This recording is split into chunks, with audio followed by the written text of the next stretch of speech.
Bonjour, Déborah de Nicole, créatrice de deux méthodes, l'une sur le pardon, l'autre sur l'estime de soi. Retrouvez tous les articles sur mon site internet déborah-de nicole.fr. Votre victoire est au bout du chemin et abonnez-vous à ma chaîne YouTube Déborah de Nicole Coaching en livre en cliquant sur le petit carré à droite de la diapo.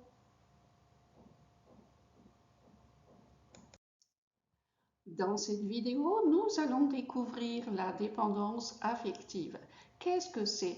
Eh bien, c'est un attachement exagéré à un conjoint dû à une blessure émotionnelle, blessure d'abandon, manque de sécurité intérieure et à une très mauvaise estime de soi-même. Voici la présentation des 12 signes qui prouvent que nous sommes dépendantes affectivement.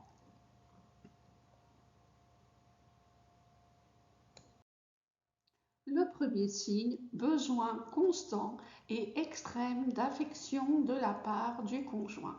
Nous avons besoin d'entendre en permanence que nous sommes aimés de notre conjoint, qu'il soit présent ou éloigné de nous pour quelques heures, et ce, pour combler notre vide intérieur.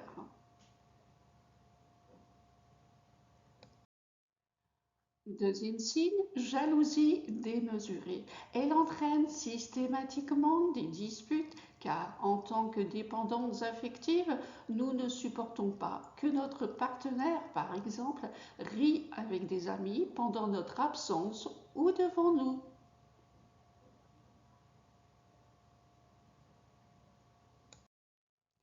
Troisième signe, peur extrême d'être abandonné par notre conjoint. S'il oublie par exemple de nous appeler, nous allons penser qu'il nous a complètement oubliés et donc abandonnés. Il arrive même que parfois nous prenons la décision de rompre, persuadés que de toute façon notre partenaire va nous abandonner comme tous les autres.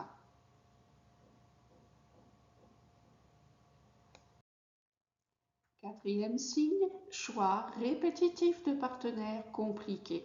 Généralement, nous ne pensons pas à nous recentrer sur nous-mêmes, nos valeurs et nos désirs avant de nous relancer dans une nouvelle relation sentimentale. Nous préférons combler notre manque d'amour dans l'urgence, d'où une rencontre en désaccord avec nos valeurs.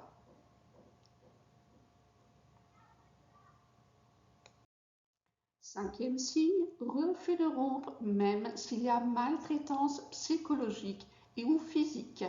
Nous préférons continuer la relation malgré l'état de maltraitance que nous subissons car notre dépendance affective nous renvoie à la peur insupportable de la solitude. Pourtant, apprendre à vivre seul, non pas dans l'isolement, c'est le meilleur moyen de sortir de la dépendance affective.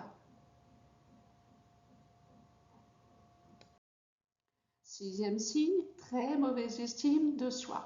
Puisque nous avons une mauvaise estime de nous-mêmes et donc un manque de respect envers nous-mêmes, nous attirons des partenaires irrespectueux dans notre vie et pire, même s'ils nous quittent, ils reviennent systématiquement vers nous avec notre accord.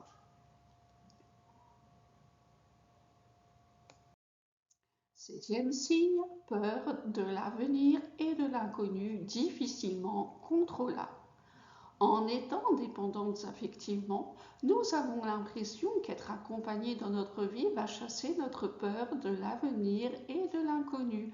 Or, c'est faux. C'est à nous seuls de surmonter notre peur. Sinon, nous risquons de rencontrer un partenaire avec ces mêmes peurs, nous entraînant vers un échec évident de la relation.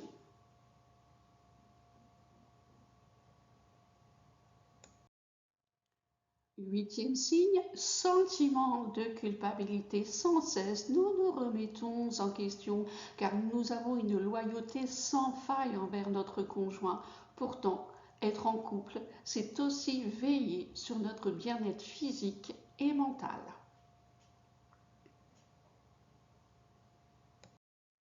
Neuvième signe, besoin de reconnaissance très fort, dans le but de prolonger la relation sentimentale quoi qu'il en coûte.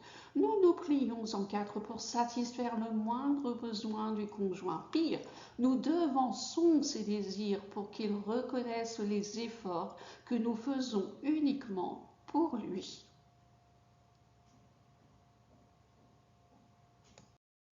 Dixième signe, tout sacrifier pour lui. En effet, pour ne dépendre que de celui que nous croyons aimer, nous acceptons à contre-cœur de nous éloigner de notre travail, de nos amis et de nos familles, pourvu qu'il reste près de nous.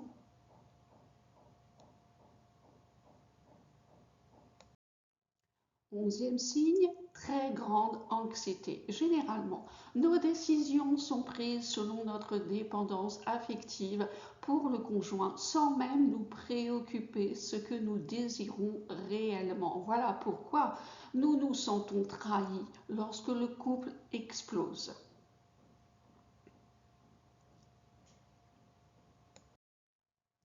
Douzième signe, grosse difficulté à prendre le pouvoir sur notre propre vie. Nous préférons laisser le pouvoir à notre conjoint pour gérer notre vie, tellement persuadés qu'il saura mieux faire que nous. Mais c'est faux, parce que nous seuls, nous connaissons ce que notre cœur désire réellement dans la vie, même si pour le moment nos désirs sont enfouis dans l'inconscient.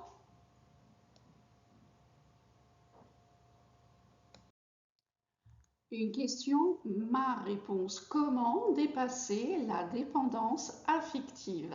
Eh bien, personnellement, j'ai suivi une thérapie d'1 an pour m'en libérer et j'ai appris à être indépendante en acceptant de vivre seule, pas dans l'isolement, pardon.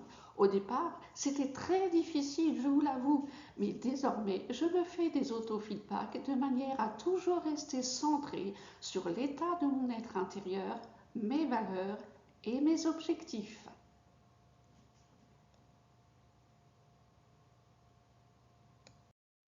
En conclusion, il n'est pas nécessaire d'avoir les 12 troubles pour identifier une dépendance affective qui se sont installés inconsciemment au fil de notre vie.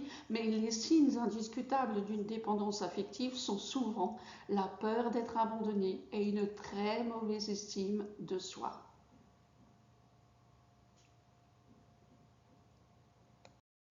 Merci d'avoir regardé cette vidéo et d'y laisser un commentaire. N'hésitez pas à poser vos questions à Déborah-du-6 de Nicole.fr.